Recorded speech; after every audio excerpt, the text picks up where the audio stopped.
All right, good afternoon. I'm Ann Goodchild.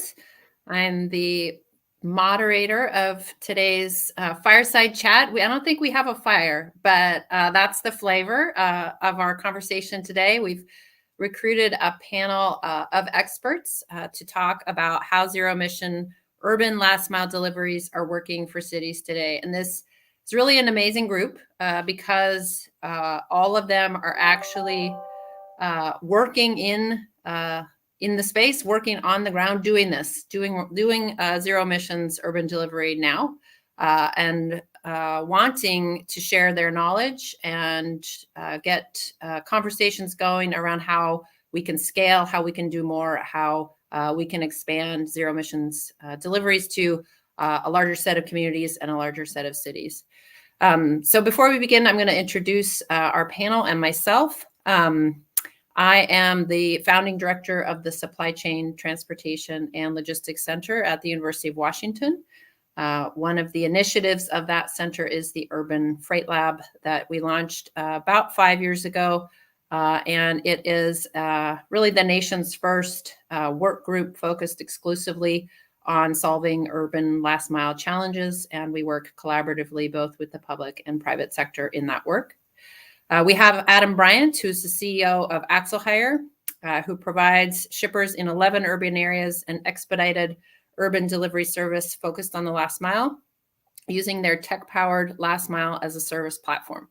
AxleHire delivers same-day and next-day service using hyper-local microhubs and sortation technology to get inventory as close as possible to urban consumers, speeding delivery and increasing sustainability. Thanks for joining us, Adam. We also have Bob Tiderington, Head of Business Development and Partnerships at BrightDrop, the new electric delivery and logistics business from General Motors. Super duper exciting time for them. BrightDrop's propulsion-assisted electric pallets, or EP1s, help optimize movement of goods over short distances, as well, such as delivery vehicle to customers' doors. And they have a suite of electric products that are moving, I hear. We also have Mike Noe, Pilots Manager at Lacey, the LA Cleantech Incubator, who's been doing amazing work in the LA region and leads a team that developed the first in the nation zero emissions delivery zone established in Santa Monica in February 2021, and he'll tell us more about that. We have Dmitry Shevelenko, who's the co-founder and president of Tortoise, who is pioneering remote-controlled robotic delivery solutions that provide cost-effective zero emissions delivery from A to B safely. And finally, Charles Jolly, who's the CEO of URB-E, who is overseeing the company's mission to make the last mile delivery clean, sustainable, and scalable. If you haven't seen URB-E's products, check them out. URB-E's electric vehicles can haul more than 800 pounds and still travel in bike lanes and can be moved through city streets more quickly and economically and with less environmental impact. So the way we're going to go about things today is I'm going to ask a question in a roundtable format. We're going to hear from the panelists, but we will make sure to leave about 10 minutes at the end for audience questions. So if you do have them, please enter them into the chat. We'd love to respond to any questions from the audience and make this a little bit more interactive. So my first question is for each panelist, just to explain how they're involved in delivering zero emissions last mile deliveries. And I'll start with you, Bob. Thanks, Ann. Can you hear me? Yeah, sounds great. All right. So global e-commerce is soaring as consumers want and expect their packages faster than ever before.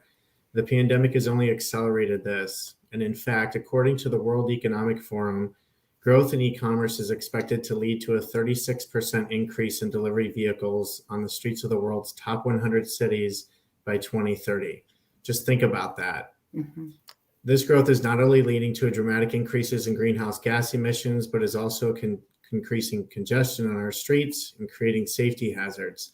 Delivery companies are struggling to keep pace, facing labor shortages, unprofitable routes, and challenges hitting the ever-increasing bar of consumer expectations. They've also set aggressive sustainability goals and are actively seeking ways to reduce their carbon footprints, plus to reduce their impact on urban congestion. That's where BrightDrop fits in. Our solutions are designed to meet the challenges of rising e-commerce head-on and help commercial delivery companies continue to scale. More than just electrifying delivery vehicles, we are reimagining the last mile ecosystem with a holistic approach focused on helping other fleets lower costs, maximize productivity, and improve safety, all the while reducing harmful emissions and street congestion. Our portfolio includes the EV600 and EV410 vans. They're both long-range, all-electric light commercial vehicles designed with city deliveries in mind. The EP1, an electric cart available now for field testing and operational deployment. It's designed to transport goods over short distances. It offers a new take on the age-old dolly, and a cloud-based software platform focused on helping improve operations efficiency with real-time data, insights, and controls. Thanks, Bob. Yeah, I've seen really exciting things in the press about BrightDrop and your suite of solutions. Charles, if we could hear from you, since you're also involved in that space, how is URB involved in delivering zero emissions last mile deliveries? Yeah, so I think Bob and I share a similar conviction that there's, this massive increase in demand, but also simultaneously, I think there's all these new trucks and cars and vans that are on our roads choking up the streets, and cities and citizens have really started to notice that. And so it really puts a lot of delivery operators, I think, in a very difficult spot, that you both need to scale, increase volume, increase your delivery fleet. But at the same time, like everyone's telling you, get off the road and stay out of the way and stop, collecting hundreds of thousands of dollars in parking tickets. And so, what we've been working on for about the last 3 years with some big e-commerce companies is a solution to deploying a very scalable all-electric last mile. And the main thing I think we're really thinking a lot about is, how do you make a system that can actually be adopted into the existing delivery supply chain that already exists? So we have small electric vehicles that we can roll out into different neighborhoods. A bike and a trailer system in New York that can pull 800 pounds, as you mentioned. We can work with companies like Tortoise on doing autonomous or semi-autonomous, which we're really excited about. But then we add also this idea of small foldable micro containers that can be packed anywhere and shipped into that neighborhood. And that really unlocks all of this efficiency and being able to practically integrate it into the upstream. And, it gives us an opportunity to work with companies like AxleHire and others who are really focused on delivering the, best in class experience to their customers and doing green delivery and also having a nationwide footprint. They can basically, if you can pack it into a container and you already use trucks, then URB looks basically exactly the same. And yet you get all of the advantages of these next generation green electric vehicles at the end. And at scale, it's actually cheaper than running gas vans. So we think it's really a great opportunity to actually do some really good, meet the demand for customers, and at the same time improve the economics for all of the delivery operators out there. Yeah, thanks, Charles. And yeah, you mentioned, there's the sort of vehicle side, but also the integration side and the tools that are required for that. So maybe that's a good introduction to AxleHire. I know, having worked with you on the Seattle Neighborhood Delivery Hub, you guys have been a really nimble and sort of forward-looking carrier. Could you talk about how you've been involved in delivering zero emissions deliveries? Yeah, no, absolutely. And as you described, we're an end-to-end technology platform for last mile urban delivery. We do both same and next day. And we've really built an end-to-end solution to orchestrate a seamless delivery experience from the client's warehouse all the way to the consumer's doorstep. So the way that we're doing this is we're matching the client demand, which in this case is the shipper, with driver capacity, and then creating dense routes using our proprietary routing algorithms. And then we're then allocating this to delivery partners. These are primarily gig drivers, but can be other partners as well, as we can see here around the table. So if we talk about URB for a minute, all the packages are coming into our sortation hub. We know the cubic volume of these containers. And so we can build routes and do the sortation specifically for that capacity size. URB can then come to our facility load their containers at our facility into a truck, can then bulk move that truck to a neighborhood micro hub. So you basically get to cut out all those individual stem miles that would be driven by an individual driver. So it's far more efficient. And then when it gets to that deployment zone, then the e-bikes, as Charles alluded to, can then go off and do those deliveries in the true final mile, which is where normally the most congestion, the most complexity, and the most inefficiency usually lies. Mm-hmm. If we talk about the Los Angeles Cleantech Incubator, which we will hear in a minute, with this solution, it's very similar. Again, we know the specific vehicle types that we're going to work with on a particular day, so we can route those, size those routes appropriately. And in this example, we are allocating these routes 100% to electric vehicles. So all those vehicles are coming to our hub, picking up and delivering those packages emission-free. So we're providing all the in-app navigation and support, tracking and visibility to the recipients, clients, and drivers throughout that delivery. Yeah, so it's not just substituting sort of different vehicles for ones we used to use, but also a more integrated sort of end-to-end changes that you need in the ability to manage and assign fleets. Yep, that's right. That's right. Well, so that's a nice intro to Mike Noe from Lacey. How have you guys been supporting zero emissions delivery? First off, thank you, Anne. I'm thrilled to be part of this conversation with so many leaders in the renewable energy and sustainable economy. I came to this field after my career in the Air Force, and I was specifically seeking an organization with a mission designed to serve others. And I feel like I found it with Lacey. Their primary strategy is bringing people together to create that inclusive green economy. So as Adam touched on, Lacey's has established a zero emission delivery zone, and I'm the pilot manager for that effort. It really is a sandbox for testing zero emission delivery, i.e. freight, in a 1 square mile geographic area. We're operating out of Santa Monica. And really the focus is bringing together tech companies, city governments, and community-based organizations to try and advance policy and technology solutions needed to reduce air and climate pollution, noise, congestion, while also creating a blueprint for other cities to follow. Everyone that's part of this panel has a relationship with Lacey, either through the Zero Emission Delivery Zone or other efforts that are underway. So it's really exciting to see all these partners working together and really focused on making a change, for the better, really focusing on getting after those obstacles and those hurdles that are in the way for really making zero emission delivery for the last mile a real reality on the ground, and figuring out ways that cities can lower the barriers and change their policies so that it's adopted, beyond Los Angeles. Yeah, it's really, really fantastic work. And as someone, at the Urban Freight Lab, we've led pilots ourselves. I know that that's a lot of work and a lot of coordination and a lot of engagement. So I think collectively, we're all really grateful that you've put effort into that, and that Lacey is doing the work that they're doing. We need more examples of, the Urban Freight Lab and Lacey, and I know we all have the energy to do it. It's just moving those mechanisms forward. So Dmitry from Tortoise, how are you involved in delivering zero emissions last mile deliveries?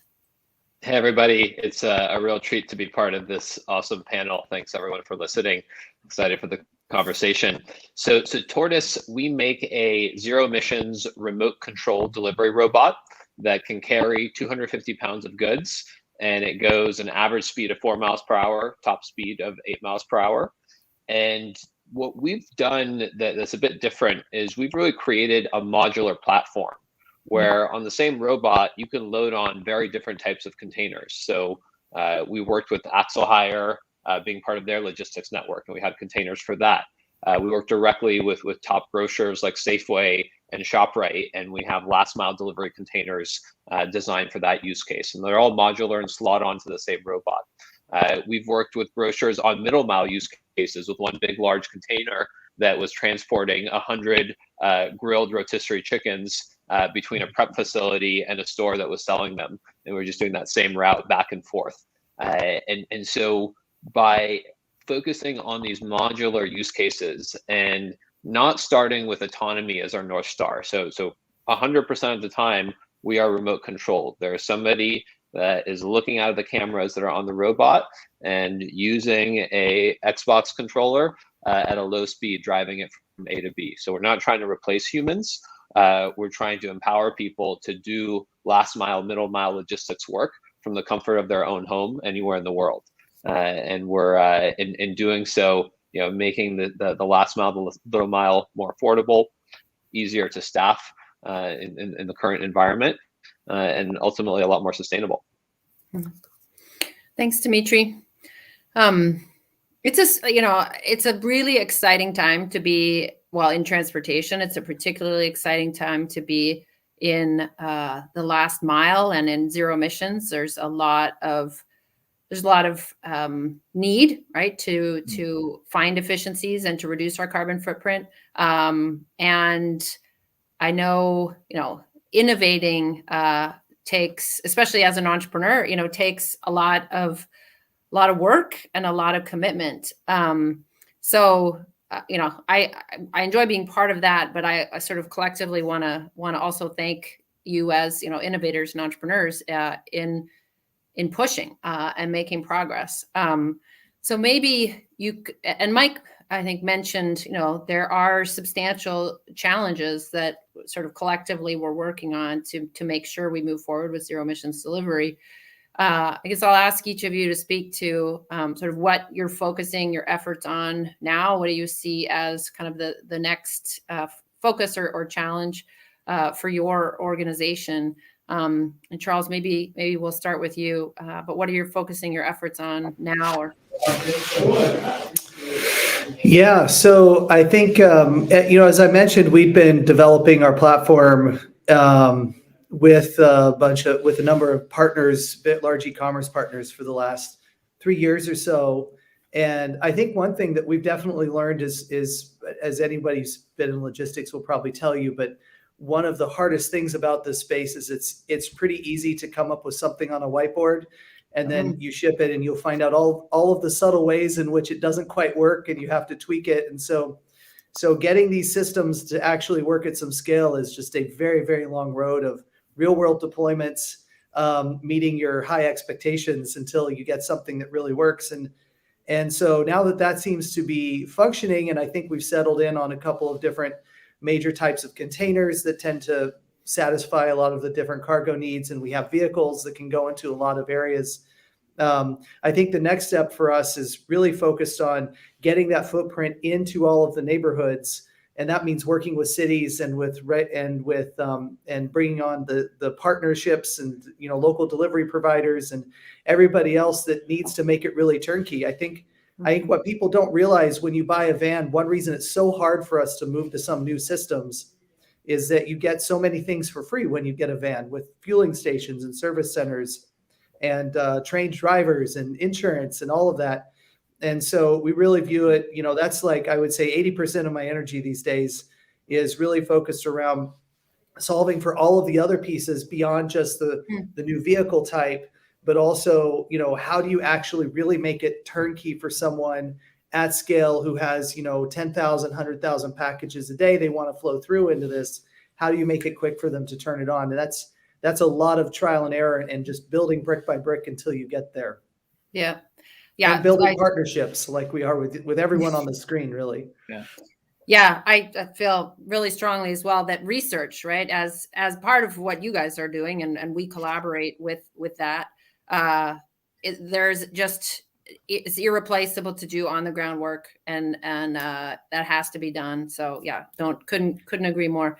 You're totally right. Yeah, it's surprising how often you do research on something that seems like it should make a huge difference, and either it makes a way bigger effect than you thought, or doesn't matter at all, or if you just made it slightly different, then it's a totally different outcome. And you're totally right. Like, really good quality research is missing in this space. And cities are complicated places, right? With a lot going on. It's very different from a lab or from our minds, maybe. That's been a big motivator for us in doing empirical work at the Urban Freight Lab. Dmitry, what have you guys been, focused on to move forward? What do you see as sort of the key pathways to success? Yeah, so from the origin, Tortoise had three key pillars in our approach to automation in the public sphere. So low speed comes before high speed. Something that's going 5 miles an hour is a lot less dangerous than something going 50 miles an hour. We really believe in that one. We named the company Tortoise. Light mass comes before heavy mass. Pillar number two, something that weighs 250 pounds, a lot less dangerous than something that weighs 2.5 tons. Third, as I hit on before, remote controlled comes before autonomous. And as we've been operating, we've actually added two new ones in terms of the sequencing. So middle mile comes before last mile. So if I'm doing the same set of routes day in, day out, and not adding new addresses, I'm going to be providing this type of service a lot more reliably than discovering new edge cases. And so we're seeing a lot of kind of just traction in the middle mile. And then the fifth one, this is going to be a new product line we're announcing in a few weeks, is selling comes before delivering. So one of the things we've done in terms of our modular containers is we actually built one that has a tap to pay reader built in.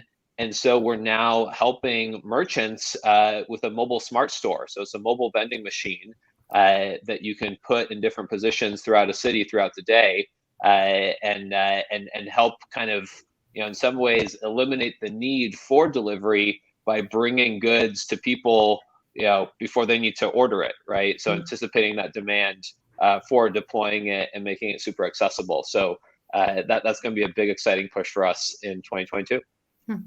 Thanks, Dmitry. Adam, what are you sort of focusing your efforts on? What do you see as the path to success here? Yeah, so I'd say it's a couple things. First, we want to focus on scaling with the zero-emission partnerships we have around the table. Anything that improves sustainability without trade-offs for us is a no-brainer. So I'd say that first. The second, we're focusing on what we believe to be our largest lever, which is very simply driving efficiency in the last mile. We need to recognize where we're at on, for example, the electrification curve. Just some stats I was looking at recently. EVs and plug-in hybrids make up something like 4 to 5% of U.S. vehicle sales in 2021. And EVs make up something like 1% of vehicles on American roads today. So if the average lifespan of a vehicle is somewhere around 15 years from the moment it's manufactured to the point that it's scrapped, even if we were to switch over 100% to EV production tomorrow, it would still take 15 years, give or take, to replace internal combustion engines. So the biggest levers that we're using on a daily basis right now is a fewfold. One is a heterogeneous fleet, sedans, SUVs, minivans, e-bikes in this situation, so on and so forth. The Tortoise type of robots. The idea here is to right size capacity for different jobs. And the way that we think about this, for example, if you look at FedEx and UPS and you think about these larger types of vehicles that are making these deliveries, and you look kind of pre-pandemic and post-pandemic, a disproportionate shift has happened between the amount of volume that was going to businesses versus actually going to consumer. And you start to look at the growth of e-commerce, and you look at the package sizes and like these poly bags, and you say, okay, is their limit now based on capacity, like the vehicle they're driving to fit all those packages, or is it time? If I think how many poly bags can I fit in a sedan, I don't want to say it's infinite, but it's many, and I'm probably going to run out of my 8-hour shift before I run out of capacity.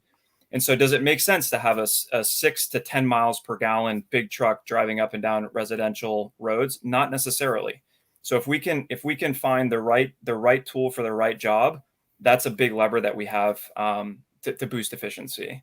The other is leveraging micro hubs to bring parcels in bulk to density pockets. Great example of this is as Charles just described with the URB deployment. And we do this as well with our drivers. So we have a bunch of routes going the same way to some distance reasonably far away from our sortation hub. We may determine, today it makes sense to bulk move all of these routes to that area and then have our drivers pick up from there. So the final mile gets compressed. And then so it really comes down to just building out this network in order to reduce the mile per package, which I think is a very important metric. Yeah. Thanks, Adam. We've been sort of quantifying that deliveries to residences versus commercial, and it's been just an absolute shift in the last 2 years, and I think collectively we sort of don't have our heads around that yet, but it has changed the way we need to plan for and supply fleets.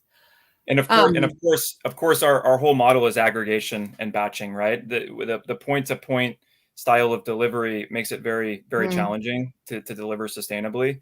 And so whenever we get the opportunity to batch and aggregate, that's a really key ingredient as well. Yeah.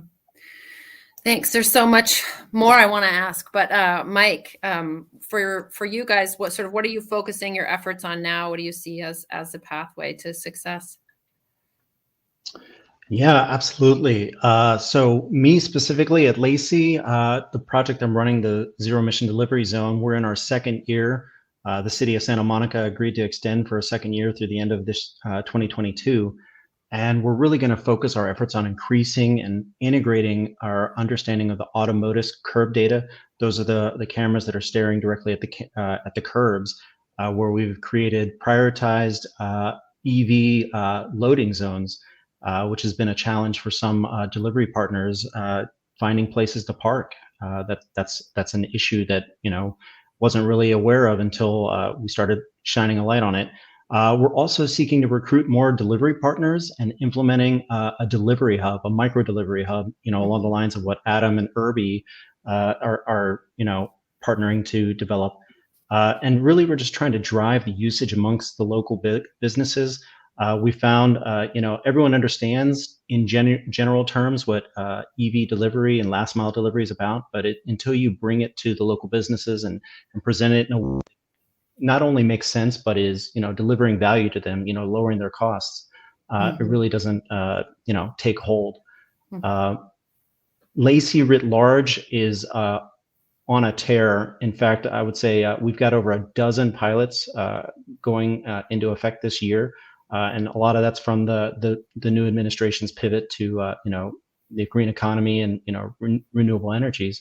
So specifically taking a thread directly out of the ZEDS tapestry, we've got another pilot that's funded by the Department of Energy Vehicle Technology Office, and it's going to expand that focus on the curb usage and prioritized EV loading zones. And that's going to happen in partnership with the city of Los Angeles, the city of Pittsburgh. Santa Monica is going to continue to be a partner with that. And we've got, lots of different universities involved that are going to be sharing their knowledge and aggregating, as Adam said, their experiences and knowledge. And so we can really focus on those policy business learnings and seek ways to adopt and, spread the knowledge and the awareness, so that it can be adopted as far afield as we can get it. So a lot of that's the focus for Lacey going forward. Thanks, Mike. It is it's exciting time. It's just fantastic that we're able to do that work now. And Bob, I'm going to take you last in terms of where is BrightDrop focusing their effort? What do you see as the pathway to success? Yeah, sure. So, for us, it's been taking a holistic approach to solving the last mile emissions and congestion challenge. We don't believe the solution to solving the last mile is one size fits all. And we don't believe it's adding more vehicles to the road. At the same time, we want to make the transition to an all-electric future as seamless as possible for our customers. And in doing so, are providing the solutions they need for nearly every aspect of the delivery journey. That's why we're approaching this very differently by offering a holistic set, of solutions designed to decarbonize last mile delivery and reduce congestion in our streets. We aren't just delivering electric products or just a software platform.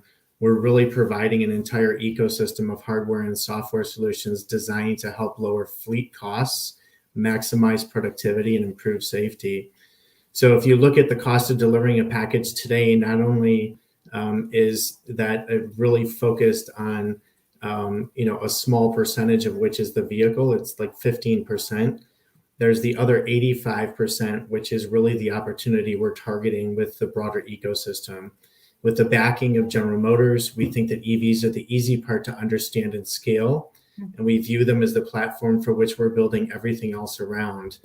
For us, the real value unlock as a company is everything else, and that's where BrightDrop's holistic ecosystem approach differentiates itself. So real quickly, one of the primary focuses we have is bringing our EP1 electric cart to market as a fully commercial product. According to Shopify, the global smart parcel locker market size is expected to reach $1.6 billion by 2028, with a CAGR of more than 12% during the window between now and then. So we really envision our EP1 being very much in the mix of that as a solution. Yeah, the numbers are just astonishing. The amount of volume that, I mean, we're already carrying, but can expect to continue to grow is like really hard to imagine. It's pretty staggering. Yeah, really staggering. Yeah. Yep. So yeah, as I said, we could talk for a very long time about these issues. I have like questions for each of you, but we're gonna make sure we get to hear from the audience. So if you do have questions, please put them in the chat. We'd really like to be able to address the things that you're interested in. And this is an amazing panel, so take advantage of their time. So the first one is, who is charging the e-bikes? Maybe public charging stations could be placed at these micro hubs. So I don't know, maybe Chris, or maybe Charles, you want to take that one? Sorry, we can't. Sorry, Yeah. there you go. I was trying to be nice and keep my mute on. Yeah. This is actually a really great topic because, I think one thing that people don't think much about when you start deploying all these electric vehicles is that you're going to have thousands and thousands of lithium-ion batteries floating around your city. And there's, safety issues with that if you're not careful with how you manage them and transport them. So all of our vehicles and most e-bike based vehicles have swappable batteries. And that's really great because if you do it right, that means you could take one of these vehicles and keep it on the road for maybe 16 hours a day, across a couple of shifts. And with the containerization, you could easily replace a large truck with this very small vehicle because of how quickly you can turn over the volume on it. But in order to do that, you need to basically have these batteries stationed kind of strategically so that you can do those swapping. So the way we actually think most of this is going to end up working, and there's also issues with charging. That's when you have the highest fire hazard. So we think that most cities are going to end up adopting a model where you'll have charging performed at semi-centralized locations and then delivered throughout the day to way stations within each neighborhood that sort of keep everyone supplied, which is, not quite as important for you're doing, like, say, the micro hubs or that have parking spots for these vehicles. It's not like an electric car that you need to plug it in per se. But, I do think like building out the charging infrastructure for swappable battery vehicles is going to be a really interesting opportunity space for the next coming years, because there's going to be a lot more vehicles that are going to adopt that model, not just the e-bikes. Right. Thanks. Does anyone else want to comment on that? We can. All right. We have a question for Dmitry. How do you handle cold delivery? Yeah, so we generally focus on delivery distances 3 miles or less. And so we're going 4 miles an hour. So we don't have to keep things cold for a long time. We have passed food safety tests with several leading grocers using ice packs that have, there's placeholders in the containers for the ice packs. And so for a 2-hour round trip, we're able to take something that's refrigerated and keep it under 38 degrees for at least 2 hours.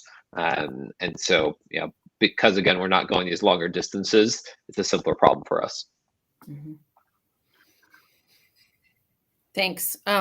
So this next question is a little long, but I guess we'll just maybe take it in pieces. But how does the logistics hub coordinate or integrate with companies doing the largest volume of deliveries?